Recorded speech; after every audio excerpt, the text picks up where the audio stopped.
ایران کے supreme leader آیت اللہ خامنئی کی آخری رسومات جاری ہیں۔ آج لاکھوں کی تعداد میں لوگ جنازے کے جلوس میں شریک ہوئے، جبکہ گزشتہ روز تہران میں ہونے والے مرکزی نماز جنازہ میں شرکت کرنے والے افراد کی تعداد ملینز میں تھی، جو اپنے سپریم لیڈر سے والہانہ عقیدت کا اظہار کر رہے تھے۔ یہ دیکھ کر امریکن پریزیڈنٹ ٹرمپ حیران رہ گئے۔ نیوز ویب سائٹ ایکزیوس کو انٹرویو میں صدر ٹرمپ نے اعتراف کیا کہ وہ لاکھوں ایرانیوں کو خامنئی کے لیے روتا دیکھ کر حیران ہوئے ہیں، کیونکہ ان کا یہ خیال تھا کہ ایرانی عوام اپنے حکمرانوں سے شدید نفرت کرتے ہیں۔ اس سے پتہ چلتا ہے کہ ایران کے بارے میں امریکی اندازے کس حد تک غلط تھے۔ یہی وجہ ہے کہ آج ایران تباہی کے باوجود زیادہ متحد اور سفارتی سطح پر زیادہ مضبوط دکھائی دیتا ہے۔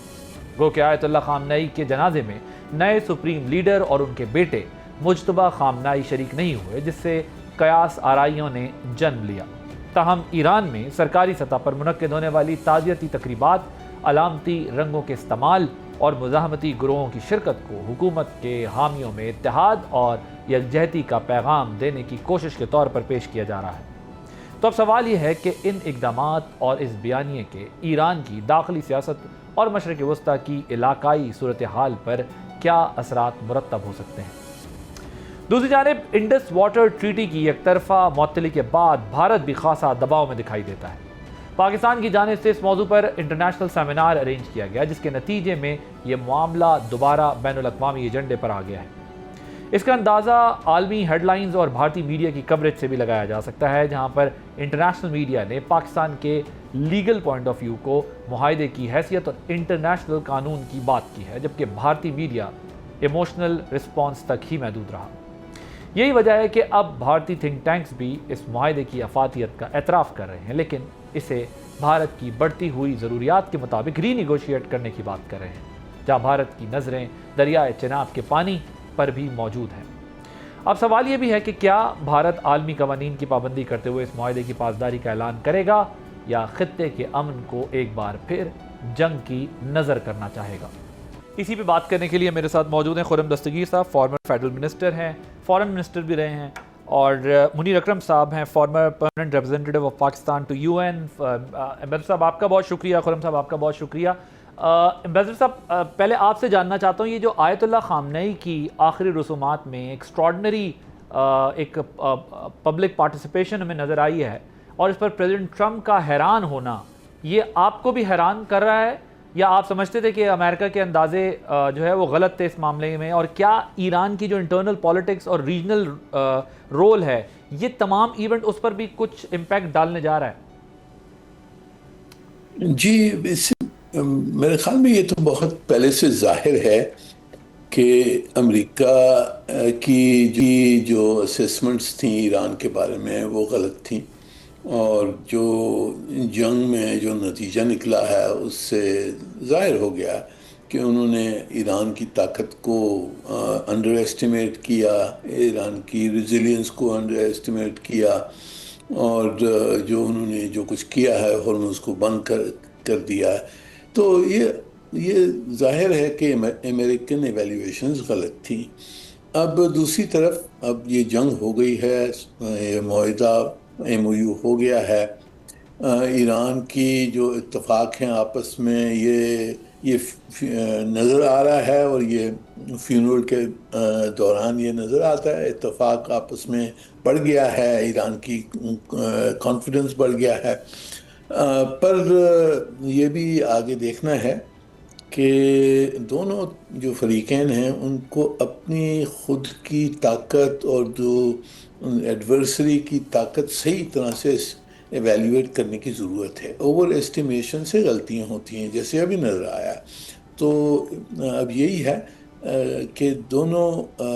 زیادہ اپنی طاقت کو اوور ایسٹیمیٹ نہ کریں۔ امبیسڈر ذرا یہ بھی بتائیے گا کہ کیا آپ کو لگتا ہے کہ یہ جو پریزیڈنٹ ٹرمپ نے اسٹیٹمنٹ دی ہے کہ میں حیران رہ گیا، یہ اٹس ٹپیکل ٹرمپ، یا پھر یہ اس میں کوئی سگنلنگ بھی کرنے کی کوشش کی گئی ہے؟ جی، میرے خیال میں یہ ٹپیکل ٹرمپ صاحب ہیں، وہ یہی دکھانے کے اب یہ ان کا رویہ تھوڑا بدل گیا ہے۔ وہ چاہتے ہیں کہ کچھ امن ہو جائے ایران کے ساتھ، اور کوئی اپارچونیٹیز کھل جائیں، کوپریشن کی، اکنامک انویسٹمنٹ کی، پر میرے خیال میں یہ بھی یعنی کہ پوری آبجیکٹیو ایویلیویشن نہیں نظر آتی، ایک آف دا کف قسم کی ان کا ریمارک تھا. تو اس میں کوئی زیادہ یعنی اس میں اس کو زیادہ ہی اوور اینالائز کرنے کی ضرورت نہیں ہے. اوکے، ٹھیک ہے. خرم صاحب، کیا یہ جو تقریبات ہوتی ہیں یہ صرف سمبلزم ہے اور میسیجنگ سے ایران کی جو ڈپلومیٹک پوزیشن ہے وہ مضبوط ہو سکتی ہے، یا پھر جس طرح ابھی ایمبیسڈر صاحب بات کر رہے ہیں کہ یہ دونوں پر اب بڑا اس طرح کا ٹائم ہے کہ اوور اسٹیمیٹ نہ کریں ایک دوسرے کی پاور کو، ایک دوسرے کی اسٹرینتھس کو؟ لیکن یہ امریکہ کی طرف سے بار بار غلطی ہوتی ہے کہ ان کا یہ خیال ہے کہ اگر ان کی نظر میں ایک جابر حکومت ہے جس کے خلاف اس ملک میں ایک غم و غصہ ہے، ریزنٹمنٹ ہے، اور وہ امریکہ یہ سمجھتا ہے کہ اگر ہم نے اس حکومت پر حملہ کیا تو ہم پھر وہ جو عوام ہے وہ اس کے خلاف اٹھ کھڑی ہوگی اور ہمیں امریکہ کی معاونت کرے گی. اب یہ بات اس صرف 21ویں صدی میں تیسری دفعہ یہ ہو رہا ہے. ہم نے یہ دیکھا کہ عراق میں یہ ہوا، ان کا یہ خیال تھا کہ صدام حسین کو گرانے سے جو پوری عراقی قوم ہے وہ ان کے ساتھ اٹھ کھڑی ہوگی. ان کا شاید یہ بھی خیال تھا کہ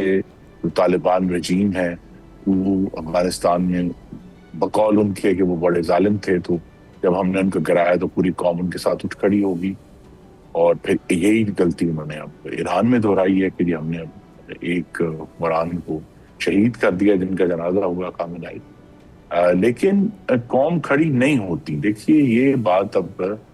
بار بار اب کتنی دفعہ یہ غلطی ہونی ہے. یہ غلطی ہے غالباً انہوں نے 70 سال پہلے ویتنام میں بھی کی تھی، وہاں بھی ان کو نقصان ہوا تھا. تو یہ اب ایشو کی ایک بات واضح ہے کہ جب تک یہ اسیسمنٹ امریکہ کی درست اپنی نہیں ہوگی جمہوریت کے بارے میں، اس قوم کے بارے میں، یہ بار بار ہی غلطی دہرائیں گے. اب ایران کی جیت، دیکھیے ایران کا بہت نقصان ہوا ہے، لیکن ان کی جیت یہ ہے کہ انہوں نے وہ حملہ سہ دیا امریکہ اور اسرائیل کا، اور وہ چونکہ سروائیو کر گئے ہیں تو لہٰذا ان کی قوم جو ہے، جس میں بڑی مخالفت تھی موجودہ حکومت کی، اسی سال کے آغاز میں جس نے غالباً پش کیا بینجامن نیتن یاہو کو کہ وہ جا کے صدر ٹرمپ کو کنونس کریں کہ ایران کے جو بہت سارے عوام تھے وہ پریشان تھے معاشی مشکلات کی وجہ سے، بھوک کی وجہ سے. اشیاء خورد و نوش کی قیمت میں ایک بہت خوفناک اضافہ وہاں ہوا تھا. لیکن ان کا یہ خیال تھا کہ اگر امریکہ باہر سے آ کر حملہ کر دے گا تو وہ جو سارے لوگ جو ابھی جنوری میں اٹھ کھڑے ہوئے تھے وہ امریکہ کے ساتھ ہو جائیں گے. یہ جو فیٹل مس کیلکولیشن ہے یہ بار بار ہو رہی ہے، اور اس کا نتیجہ یہ ہے جو ہم نے دیکھ رہے ہیں کہ اب صدر ٹرمپ کا جو اظہار حیرت ہے، اصل اظہار حیرت اسی پہ ہونا چاہیے کہ اتنے سبق لینے کے بعد بھی ویتنام میں اور لیبیا میں اور شام میں اور عراق میں اور افغانستان میں کہ ابھی بھی سب ان کو حیرانی ہے. ابھی حیرانی یہی ہے کہ جب اندرونی جو بھی معاملات ہوں گے، لیکن جب کوئی باہر سے آ کر جو ہے وہ ایگریسر یا جو ہم کہتے ہیں کہ بیرونی طاقت آ کے تو اندرونی طور پہ متحد ہو جائیں گے. تو ایران جو ہے اب اس حملے کے نتیجے میں پہلے سے زیادہ متحد ہے، پہلے سے زیادہ اس کی جو پاور ہے وہ سینٹرلائز ہوئی ہے تہران میں. اور یہ بھی واضح ہے کہ وہ اب وہاں بہت طاقت کا جو مرکز ہے وہ اب پاسدانے انقلاب ہیں، وہ اب ان کے سویلین پاپولیشن نہیں ہے. اب یہ امریکہ کا یہ نتیجہ ہے. تو ہمیں یہ بات اب واضح ہونی چاہیے کہ اس جنگ کے دوران خاص طور پہ ایران نے جو 2 نئے ہتھیار جو پہلے کسی کا ذہن میں نہیں تھا، یعنی کیلکولیشن تھی لیکن اس کا استعمال نہیں ہوا تھا، کہ وہ آبرائے ہرمز کو بڑی کم طاقت سے روک سکتے ہیں، بغیر کسی بحریہ کے بھی روک سکتے ہیں. اور دوسرا یہ ہے کہ جو ان کے ہمسایہ میں عرب ممالک ہیں، ان کی جو معاشی ترقی ہے وہ بہت ہی ایک نازک دھاگے سے لٹکی ہوئی ہے، جو کہ سٹیبلٹی ہے. اور جیسے ہی وہ سٹیبلٹی چیلنج ہوئی، چند میزائلوں کے حملے سے پوری جو عرب ممالک تھے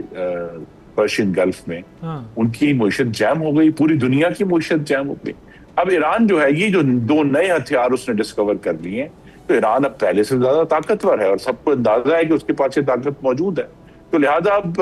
عرب ممالک کو بھی اور امریکہ کو بھی اس نئے ایران کے ساتھ ڈیل کرنا ہے، اور اس میں اسی لیے اللہ تعالیٰ کا بڑا کرم ہوا ہے کہ ہمارے پاس وہ قیادت موجود تھی جس نے پہلے سے اس کو ریڈ کیا، اور اب پاکستان کے غالباً کم از کم ہماری لیونگ میموری میں اتنے بہتر تعلقات نہیں تھے جتنے آج ہیں۔ Okay,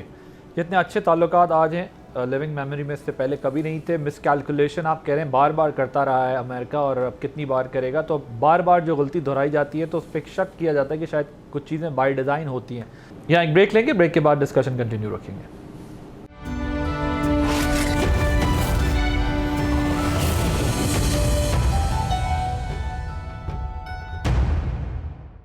welcome back. امبیسڈر صاحب، یہ جو حماس کی طرف سے کہا گیا ہے کہ وہ غزہ میں اپنی حکومت ختم کرنے کا جو انہوں نے اعلان کیا ہے، کیا یہ ٹرمپ فارمولا کی سکسیس کنسیڈر ہوگی؟ جی، جو ٹرمپ فارمولا ہے اس میں تو یہ ایک نکتہ تھا کہ فلسطین میں ایک ٹیکنوکریٹک حکومت آئے گی اور اس کے بعد میں حماس اپنی حکومت چھوڑ جائیں گے اور ہتھیار دے دیں گے فلسطینی اتھارٹی کو۔ پر یہ میرے نظر میں یہ جو حماس کی ڈکلیریشن ہے یہ ایک ٹیکٹیکل موو ہے۔ یہ اسرائیل کی جو آکیپیشن ہے اس کو ختم کرنے کے لیے، کیونکہ یہ شرط انہوں نے لگائی ہے کہ جی جب تک حماس ڈسارم نہیں ہوگا۔ تو اب چیلنج یہی ہوگا، حماس تو کہہ رہا کہ میں حکومت چھوڑنے کے لیے تیار ہوں، پر جو ٹیکنوکریٹک حکومت بنانی تھی وہاں وہ کیسے بنے گی؟ کیونکہ فلسطینیوں میں اختلاف ہے، جو فلسطینین اتھارٹی ہے وہ کمزور ہے، اور وہ جب تک کہ ٹیکنوکریٹک حکومت وہ نہیں بنائیں گے تو حماس نہیں چھوڑ سکے گا۔ پر حماس نے اپنے آپ سے رسپانسبلٹی ہٹا کے کہہ دیا کہ میں تو تیار ہوں، آپ ٹیکنوکریٹک گورنمنٹ بنائیں، اور ٹیکنوکریٹک گورنمنٹ بنانے میں مشکلات بہت ہوں گی۔ ٹھیک ہے، ٹیکنوکریٹک گورنمنٹ بنانے میں مشکلات ہوں گی۔ خرم صاحب، یہ بتائیں کہ یہ پریزیڈنٹ ٹرمپ نے جو کہا ہے کہ میں باس ہوں، اور اسرائیل کے معاملے پہ جو ایک انٹرویو دیتے ہوئے انہوں نے کہا ہے کہ تعلقات پر کہ میں باس ہوں، کیا امریکہ کی جو اسرائیل پالیسی ہے اس میں کوئی چینج آئے گا، یا پھر وہ پھر یہی کوئی سگنلنگ کرنے کی کوشش کر رہے ہیں کہ اگر کوئی یہ سمجھتا ہے کہ میں صرف اسرائیل کے کہنے پہ ہی سب کچھ کر رہا ہوں تو ایسا نہیں ہے، میں کروں گا ڈیسیجن امریکہ کے لیے جو کرنے ہیں؟ کیونکہ ایک امپریشن تو کریٹ ہو گیا کہ امریکہ نے اتنی مس کیلکولیشن کیوں دکھائی، ایسی مسٹیک کیوں کی؟ نہیں، پالیسی تو شاید ابھی تبدیل نہیں ہوگی، لیکن پالیسی کی بنیاد چونکہ تبدیل ہو چکی ہے یا کمزور ہو چکی ہے، اس کے نتیجے میں پالیسی جلد یا بدیر یہ بدلنی ہے۔ اور وہ بنیاد تھی کہ امریکہ کے اندر اسرائیل کے لیے ایک کنسنسس تھا کہ امریکہ نے اسرائیل کو سپورٹ کرنا ہے۔ اس کی یہودی لابی اس پہ کتابیں لکھی ہیں، میر شائمر والٹ کی بڑی مشہور کتاب ہے اسرائیل لابی پہ۔ تو وہ لابی اتنی اسٹرانگ تھی کہ ایک ان اسپوکن ایگریمنٹ تھا امریکہ میں کہ امریکہ نے اسرائیل کو سپورٹ کرنا، اور امریکہ کر رہا ہے ہر سال 4 سے 5 بلین ڈالر۔ ٹھیک، کیا مطلب خرم صاحب آپ کیا سمجھتے ہیں، اب نہیں ہے یا کمزور ہو رہی؟ جی، اب نہیں رہی۔ یہی اسی طرف میں اشارہ کر رہا ہوں کہ ایک تو جو امریکہ میں نوجوان لوگ ہیں، غزہ کی وجہ سے جس طرح وہاں نسل کشی کی ہے اسرائیل نے، ان کے یعنی وہاں ایک بڑی میسو ریزسٹنس آئی ہے کہ اسرائیل کا یہ اقدام غیر اخلاقی تھا، اور جس وجہ سے اسرائیل کی سپورٹ کی جاتی تھی، کیونکہ وہ اس قسم کی جو ہے وہ یہودی قوم جو ہے یورپ میں نسل کشی کا شکار ہوئی تھی دوسری جنگ عظیم میں، اگر اسرائیل نے وہی کام کیا اس سکیل پہ کیا ہے کہ اب اسرائیل کا دفاع کرنا ممکن نہیں رہا کسی بھی کہتے ہیں ذی ہوش شخص کے لیے، کہ آپ نے اگر 72,000 لوگ جو ہیں وہ ان کی نسل کشی کر دی ہے غزہ میں، تو اس کا کیا ڈیفنس ہے؟ اس کا کوئی ڈیفنس نہیں۔ تو لہٰذا ایک تو وہ بنیاد کمزور ہوئی ہے، دوسرا جو اسرائیل آئی تھنک اس کے پیچھے جو نئی کتاب بھی آئی ہے ہیبرمین اور سوان کی، جس میں انہوں نے کہا ہے کہ جی کس طرح آ کر فروری میں بینجامن نیتن یاہو نے صدر ٹرمپ کو اسینچلی جھانسا دیا کہ جی آپ ایران پر حملہ کریں تو کچھ نہیں ہوگا۔ اب وہ اسٹیٹ کرافٹ میں کہتے ہیں کہ اگر کسی جرم سے زیادہ کوئی بدتر چیز ہے وہ غلطی ہے، وہ غلطی ہو گئی نا جی، اب غلطی ہوگی کہ وہ ایران کے اوپر انہوں نے حملہ کیا، اور ایران جو ہے وہ اس کو وہ زیر نہیں کر سکے. تو لہٰذا اب صدر ٹرمپ کے ذہن میں ایک ریزنٹمنٹ موجود ہے کہ انہوں نے اتنا بڑا سٹیپ اٹھایا لیکن اور اسرائیل کے کہنے پہ اٹھایا اس کتاب کے مطابق, لہٰذا وہ اب نیچرلی ان کے ذہن میں ریزنٹمنٹ ہے کہ جی مجھے بنجامن نیتن یاہو نے مجھے مس لیڈ کیا. اور تیسری چیز یہ ہے کہ جب اب اس پوری جنگ کے بعد یہ جب ایک وار کیا اور وار کامیاب نہیں ہوا اور ایران اپنی جگہ پر موجود ہے, اور یہ بات واضح ہوئی ہے کہ امریکہ جو ہے اب مڈل ایسٹ میں خاص طور پہ پرشین گلف میں اس کو کھلا رکھنے کے لیے اپنے وسائل عسکری بھی اور ڈپلومیٹک بھی ان کو پورا استعمال کرنے کے لیے تیار نہیں ہے. وہ وڈرال چاہتے ہیں, وہاں سے آہستہ آہستہ نکلنا چاہتے ہیں. تو جب وہ نہیں ہے اور پرشین گلف ان کے لیے اتنا اہم نہیں رہا, وہ اب تیل بھی نہیں خریدتے عرب ممالک سے, تو لہٰذا اب وہ ایک سینس ہے کہ بھئی اب ہم نے کوشش کی شاید اسرائیل کو اس علاقے میں کہتے ہیں تھانے دار بنانے کی, وہ ناکام ہو گئی. تو لہٰذا اب اسرائیل کے خلاف بھی ریزنٹمنٹ ہے, صدر ٹرمپ کے ذہن میں پرسنل ریزنٹمنٹ ہے, اور اوور آل امریکی عوام میں خاص طور پہ نوجوانوں میں آپ نے دیکھا یونیورسٹیوں میں کس طرح جو ہے وہ احتجاج ہوئے کہ وہاں بھی ایک ریزنٹمنٹ ہے. تو اب اسرائیل کو سپورٹ کرنا اتنا زیادہ پولیٹیکلی فروٹفل نہیں ہے. اس لیے ہم نے دیکھا کہ جے ڈی وینس جو ان کے وائس پریزیڈنٹ ہیں, جو غالباً اگلی دفعہ صدر کے امیدوار بھی ہوں گے 2 سال بعد, انہوں نے بڑی سخت گفتگو کی ہے اسرائیل کے بارے میں. Right, fair enough. بالکل you rightly said so, because 2023 میں مجھے 2025 میں یو ایس میں جانے کا موقع ملا. ایک تو وہ غازہ کا ٹائم تھا 2023 والا, وائٹ ہاؤس کے باہر میسو پروٹیسٹ ہو رہے تھے پورے آل اکراس جو ہے وہ ان کی یوتھ. پھر ہم نے ویسٹ میں بھی دیکھا کہ کئی ویسٹرن کنٹریز کے اندر جو ہے وہ یورپین کنٹریز کے اندر جو ہے وہ بڑے بڑے میسو پروٹیسٹ ہوئے, انکلوڈنگ یو کے اینڈ یورپ میں کافی. سو ایک وہ چینج, اور پھر اس کے بعد جو پالیسی لے کے یہ چلے اور جو اس کا رزلٹ نکل رہا ہے وہ واقعی ایک رفٹ کریٹ کر رہا ہوگا. لیکن پھر بھی $1 ملین کویسچن یہ, کیونکہ جیوز کا اور اسرائیلی لابی کا جتنا انفلوئنس ہے یو ایس پہ, اس میں وہ پریزیڈنٹ کھڑے رہ سکیں گے یا پھر ان کی لابی کھڑی رہ سکے گی, یہ ایک سوال ہوگا. میجر صاحب, میں ذرا آپ سے ایک بڑا امپورٹنٹ ایشو, خرم صاحب تو خیر اس میں ایز پینلسٹ اور گیسٹ بھی تھے اور ماڈریٹر بھی تھے,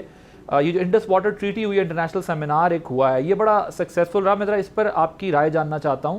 کہ جو پاکستان نے وہ کیا, وہ انٹرنیشنل ہیڈ لائنز بنی, بڑی امپورٹنس ملی اور انڈیا میں بھی اس پہ ڈیبیٹ جنریٹ ہو گئی. اس طرح کے انیشیٹوز کو ڈپلومیٹک فرنٹ پر کتنا افیکٹو سمجھا جاتا ہے؟ جی دیکھیں, اس وقت جو ہندوستان نے جو کیا ہے اور جو کرنے جا رہے ہیں, جو وہاں سے پانی ڈائیورٹ کریں گے,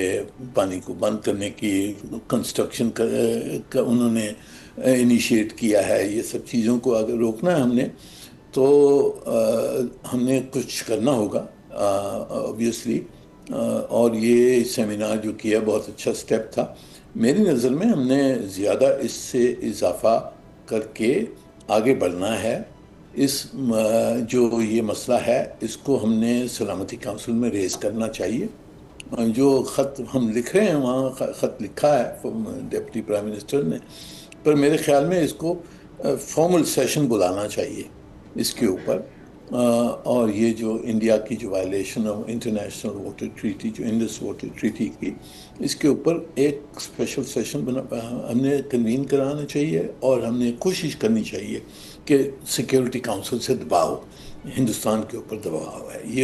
یہ میرے خیال میں کوشش ہماری جائے. دوسری چیز, ہیومن رائٹس کونسل میں بھی 5 راپورٹرز ہیں یو این کے جنہوں نے کہا ہے کہ یہ ہیومن رائٹس وائلیشن ہوگا پاکستانی عوام کا. اس کو وہاں بھی ہم نے اٹھانا ہے اور پریشر دلوانا ہے. اور تیسری چیز, ہم نے چین کے ساتھ کوآرڈینیٹ کرنا ہے اور چین سے ایک آفیشیل طریقے سے ان کو وارننگ آنی چاہیے ہندوستان کو کہ جو آپ پاکستان کے ساتھ کریں گے وہ آپ کے ساتھ بھی ہو سکتا ہے. ٹھیک ہے, فیئر انف. یہ بڑا انٹرسٹنگ تھا, پاکستان نے جب خرم صاحب اس کو 1952 میں ٹیک اپ کیا تو وزیر خارجہ تھے سر ظفر اللہ خان صاحب, اور کہتے ہیں کہ اس وقت جو ممبرز تھے وہاں پر ان کی آنکھوں میں آنسو آ گئے. اور پھر اس کے بعد یہ دوبارہ سے جو ہے 1960 میں جو ایک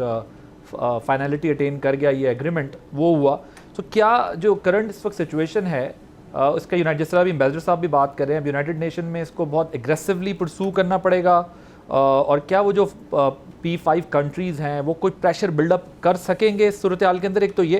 دوسرا آپ تو خود بھی وہاں پر اسپیچ بھی کی آپ نے اور آپ نے اس کو ماڈریٹ بھی کیا، آپ کی اپنی کیا انڈرسٹینڈنگ ہے ہم نے یہ تو دیکھا ہے کہ انڈیا میں اس وقت شور شرابہ ہے، ڈیبیٹ ہے اور جذباتی رد عمل آ رہا ہے انڈیا کی طرف سے، لیکن انڈیا میں بھی وہ انٹرنیشنل ہیڈ لائنز افیکٹ کر گئی ہیں، تو آپ how do you analyse the whole scenario اور اس پہ نیکسٹ اسٹیپ فارورڈ کیا ہونا چاہیے؟ خرم صاحب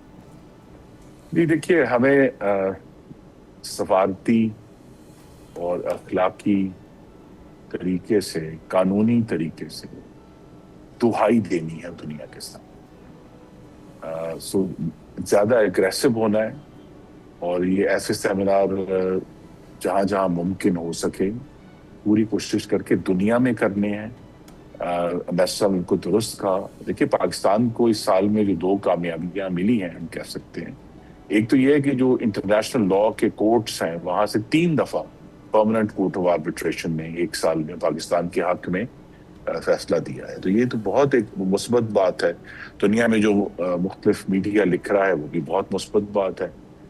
دوسرا یہ ہے کہ پاکستان میں ابھی ڈپٹی پرائم منسٹر گئے ہوئے تھے سیکیورٹی کاؤنسل میں، کیونکہ پاکستان اس وقت الیکٹڈ نان پرماننٹ ممبر ہے 2 سال کے لیے، تو وہاں بھی 1 نہیں 2 دفعہ، اور وہاں بھی چونکہ مجھ سے تو بہت بہتر جانتے ہیں سفیر صاحب کہ پاکستان انڈیا کی اس قسم کی مخاصمت ہے کہ صرف انڈیا کا نام براہ راست لے کے لیا جائے گا تو لوگ کہیں گے یہ تو پھر جو ہے دیکھیں آپس میں لڑتے ہیں تو یہ دوبارہ آ گئے، لیکن بڑے اچھے پیرائے میں پاکستان نے بین الاقوامی قانون کی بالادستی اور اس پر عمل درآمد کے لیے پچھلے سال بھی ایکشن لیا تھا، وہ باقاعدہ ایک 3 دن کا سیشن ہوا تھا جس پہ پاکستان نے یہی کہا۔ اصل مقصد یہ تھا جب ہم کہتے ہیں بین الاقوامی قانون پر عمل درآمد ہونا چاہیے کہ انڈس بارڈرز ٹریٹی میں پاکستان تو عمل درآمد کر رہا ہے، لیکن ہندوستان اس وقت ایک جارح ریاست بنا ہوا ہے، ایک قانون توڑنے والا ملک ہے، لیکن اس چیز کو سفارتی طور پہ تو ہم کر رہے ہیں، قانونی طور پہ بھی کر رہے ہیں، لیکن جو چیز مسنگ ہے ابھی بھی ایگریسولی سوشل میڈیا کے استعمال سے، ویڈیوز کے استعمال سے ہمیں ہندوستان کو ایک جارح قانون توڑنے والا، دوسرے ملکوں میں قتل کروانے والا ملک ہے، اس کو ایز ایکسپوز کرنا ہے as an aggressor and violator of international law, اس کی کمی ہے۔ اور اس چیز کو جو ہے اگر آپ تاریخ پڑھیں 1952 سے لے کر 1960 تک، تو پاکستان کی جو اس وقت کی ڈپلومیسی تھی اس میں یہ بھی حصہ تھا کہ جو انٹرنیشنل لا کی کانفرنسز تھی وہاں ہم اپنے نمائندے بھیجا کرتے تھے اپنا کیس پلیڈ کرنے کے لیے، جسے ہم کہتے ہیں climate of world opinion create کرنے کے لیے، تو وہ بھی ہمیں کرنا ہے۔ اور لیکن اس وقت جو ہم نے کانفرنس ہوئی ہے، یہ بات بڑی اہم ہے، ہندوستان نے اب عملی قدم اٹھانے شروع کر دیے ہیں یہ صلاحیت حاصل کرنے کے لیے وہ ہمارا پانی روک سکے، جس میں سب سے جو ریسنٹ قدم ہے وہ چناب سے بیاس تک کی ایک وہ کنال کھودنے لگے ہیں جس کا انہوں نے ٹینڈر کیا ہے۔ تو پاکستان کو اب وہ جو ہم نے عسکری آپشن پچھلے سال نیشنل سیکیورٹی کمیٹی نے کہا تھا وہ ابھی تک پیچھے تھا، اب کم از کم ہمیں جہاں ہم تمام سفارتی اور پرامن کوششیں کر رہے ہیں لیکن اس کے ساتھ ٹیبل پر عسکری آپشن بھی سامنے انڈیا کو نظر آنا چاہیے۔ رائٹ، عسکری آپشن بھی نظر آنا چاہیے، ڈپلومیٹک ایفرٹس ہو رہی ہیں بٹ بہت اگریسو طریقے سے اس کو پرسو ضرورت ہے فردر، کیونکہ اگر ایک سیمینار کی گونج جو ہے وہ انٹرنیشنل میڈیا کی ہیڈ لائنز بنا سکتی ہے اور انڈیا کے اندر ڈبیٹ جنریٹ کرا سکتی ہے، تو اگر آپ اس کو کانسٹنٹلی اور پروفیشنلی اور اگریسولی پرسو کریں تو things will be entirely different. Thank you so much Khurram Dastgir sahab, Munir Akram صاحب ہمارے ساتھ موجود تھے۔ ناظرین ایک بریک لیں گے، بریک کے بعد جب واپس آئیں گے تو ایک اور امپورٹنٹ ایشو ٹیک اپ کریں گے آفٹر دا شارٹ بریک۔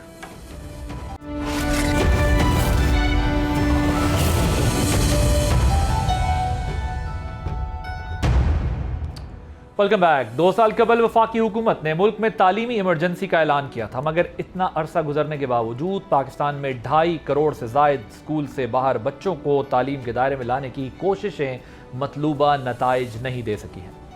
یہ انکشاف پاکستان سروسز اکیڈمی کی جانب سے جاری کی گئی ایک تفصیلی رپورٹ میں کیا گیا ہے، جس کے مطابق اگرچہ تمام صوبوں نے قومی تعلیمی ایکشن پلان کے تحت اپنے تعلیمی روڈ میپس مرتب کیے ہیں، لیکن اصل مسئلہ پالیسی سازی نہیں بلکہ ان پر مؤثر عمل درآمد ہے، جس کی وجوہات میں اسٹرکچرل مسائل، بد انتظامی اور صوبوں کی انتظامی صلاحیت میں موجود خلا ہے۔ رپورٹ میں مزید کہا گیا ہے کہ 1990 کی دہائی سے لے کر 2010 کی دہائی تک اسکول سے باہر بچوں کی نگرانی کی ذمہ داری academy of educational planning and management کے پاس رہی۔ تاہم اس پورے عرصے میں لاکھوں بچے تعلیمی میدان سے باہر رہے کیونکہ سرکاری تعلیمی انفراسٹرکچر آبادی میں اضافے کی رفتار کے ساتھ نہیں چل سکا۔ اسی وجہ سے کم لاگت نجی تعلیمی اداروں کا دائرہ مسلسل وسیع ہوتا گیا۔ رپورٹ میں یہ بھی بتایا گیا ہے کہ مسئلہ صرف بچوں کو اسکول میں داخل کرانے کا نہیں بلکہ انہیں تعلیم کے نظام میں برقرار رکھنا بھی ایک بہت بڑا چیلنج ہے، کیونکہ داخلے کے بعد بھی بڑی تعداد میں بچے مختلف وجوہات کی بنا پر تعلیم ادھوری چھوڑ دیتے ہیں۔ اگر صوبوں کے اعتبار سے صورتحال کا جائزہ لیا جائے تو پنجاب میں سب سے بڑا مسئلہ اسکول کے باہر بچوں کی بہت بڑی تعداد ہے۔ سندھ پرائمری تعلیم کے بعد تعلیمی نظام کی کمزوری اور موسمیاتی آفات سے متاثر ہے۔ خیبر پختونخوا میں امن و امان، دشوار گزار جغرافیہ اور خواتین اساتذہ کی کمی نمایاں رکاوٹیں ہیں، جبکہ بلوچستان کمزور ادارہ جاتی نظام، طویل فاصلے اور غیر فعال اسکولوں کے باعث شدید تعلیمی بحران کا شکار ہے۔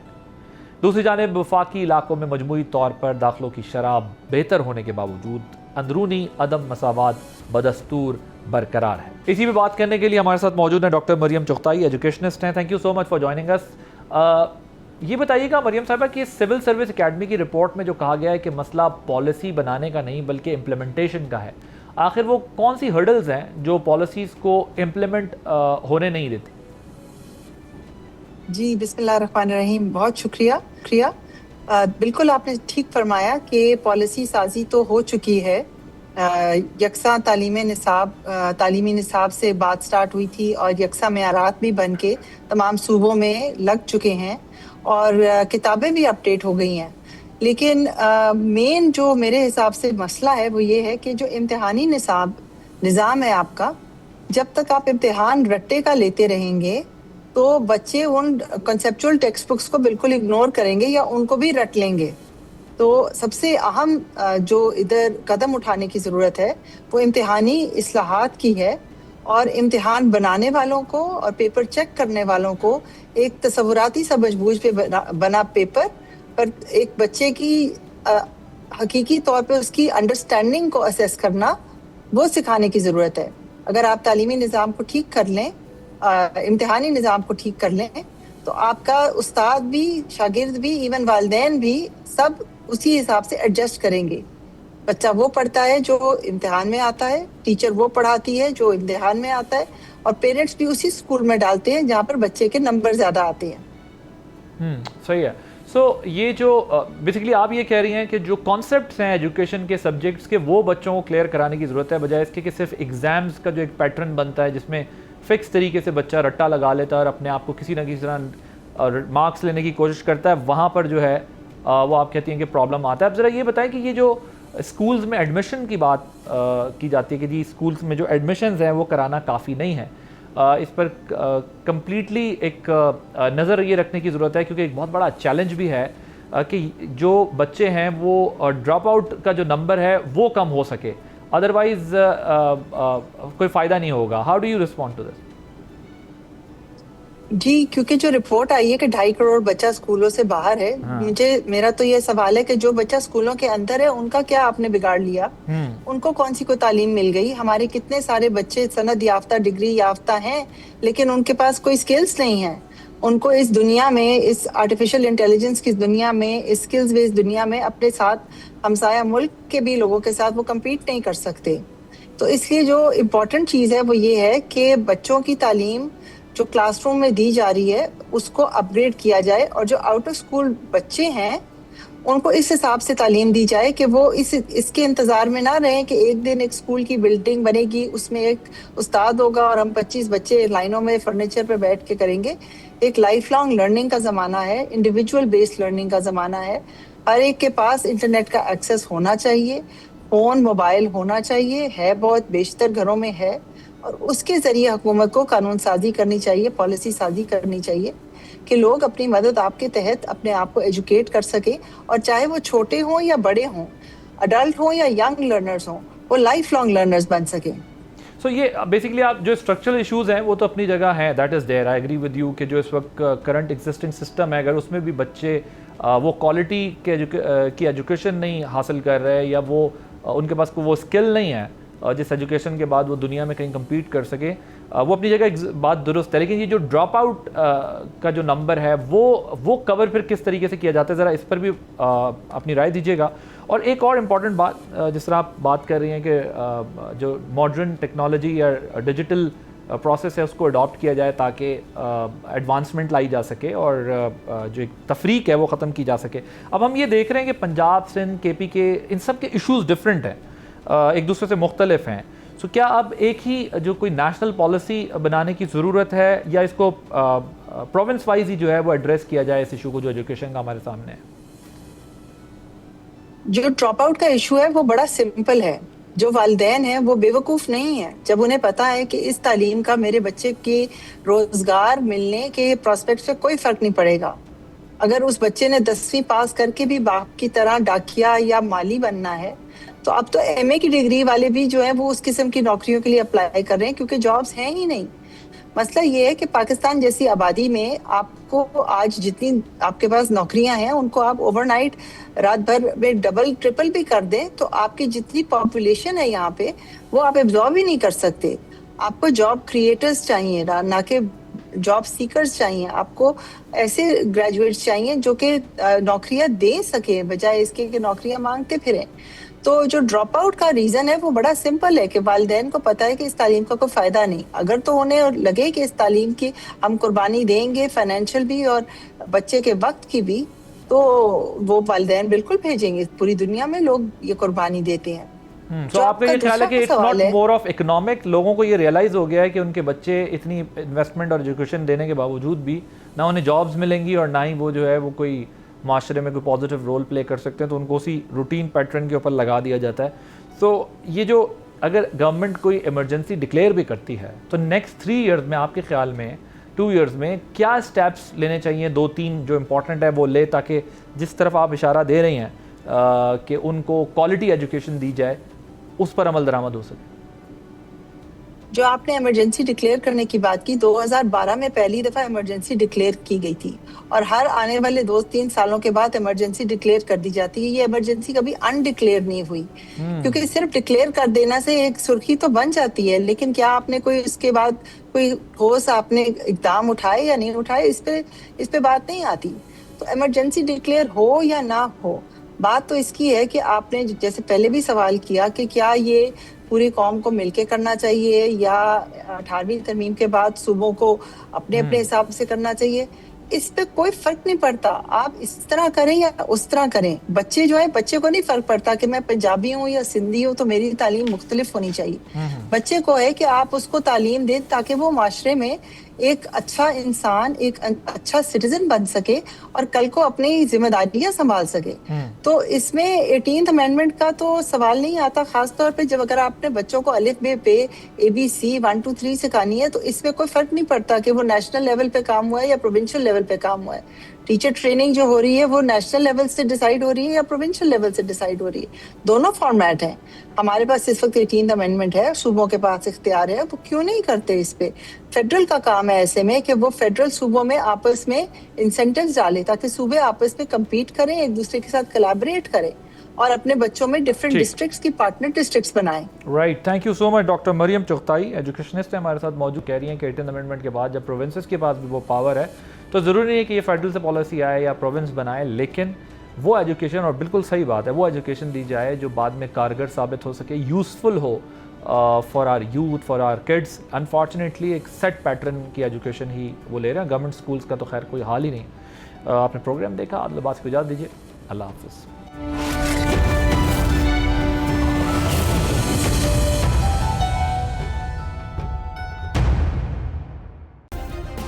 سبسکرائب کریں اور بیل دبائیں تاکہ کوئی خبر رہ نہ جائے.